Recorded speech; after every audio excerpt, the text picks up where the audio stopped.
त्विषा शर्मा भोपाल, दीपिका नागर नोएडा, संजू कुमारी बिहार। ये कुछ ऐसे नाम हैं जो कि दहेज के लिए इन्हें मार दिया गया।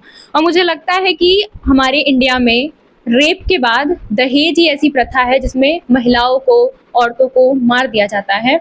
और मुझे लगता है इसमें सबसे बड़ी गलती खुद उनके माता-पिता की होती है। क्योंकि जब आपकी बेटी की शादी हो रही है और कोई सामने वाला दहेज माँग रहा है, तभी आपको समझना चाहिए कि ये शादी है, कोई समझौता नहीं है। मतलब कि आप दहेज भी दो, आप बेटी को भी दो और ठीक है, मान लिया आपने दहेज दे दिया, कोई बात नहीं। लेकिन शादी के बाद भी अगर कोई दहेज माँग रहा है, तो इस स्टेज पे आपको समझना चाहिए कि वहाँ आपकी बेटी की वैल्यू नहीं है, आपके पैसों की वैल्यू है।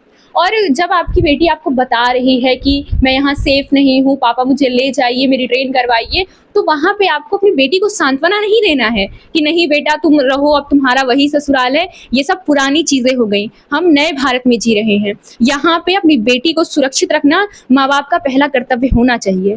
और मुझे लगता है कि यही सबसे बड़ी प्रॉब्लम है हमारे देश में कि बेटियों के साथ कुछ भी होता रहता है, उनके साथ रेप होता है, वहाँ पे भी समाज की बात आ जाती है। और दहेज में अगर कोई मर जा रही है, अरेंज मैरिज में दहेज में अगर कोई मर रही है, तो कहा जाएगा बेटी ये आपका किस्मत था। मतलब कि अगर प्रॉब्लम हो रही है, वो अपने माता-पिता को बता रही है, तो माता-पिता का फर्ज़ बनता है कि अपनी बेटी को वापस ले आएँ वहाँ से।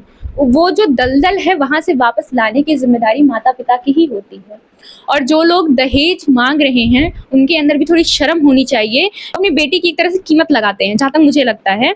तभी ना आप दहेज माँग रहे हैं, आपके पास इनफ पैसा नहीं है, तभी आपको अपने बेटे को बेचना पड़ रहा है, मुझे ऐसा लगता है।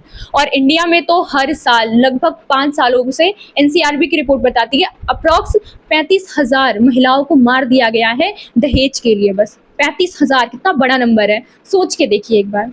तो बार-बार स्टोरी स्टेटस लगाने से कि इसके साथ गलत हुआ, इसके साथ गलत हुआ, मुझे लगता है कि हमारा जो समाज है उसकी सोच को बदलना ज़रूरी है। जल्दी तो नहीं बदलेगा लेकिन हम कोशिश कर सकते हैं कि उसकी सोच बदले। और जो दहेज नाम का कीड़ा हमारी सोसाइटी में बहुत पहले से चला आया है और आज और भी वो कीड़ा बहुत अच्छे से मतलब चीज़ों को खराब कर रहा है। तो उस कीड़े को हटाने की ज़रूरत है आज के समाज में।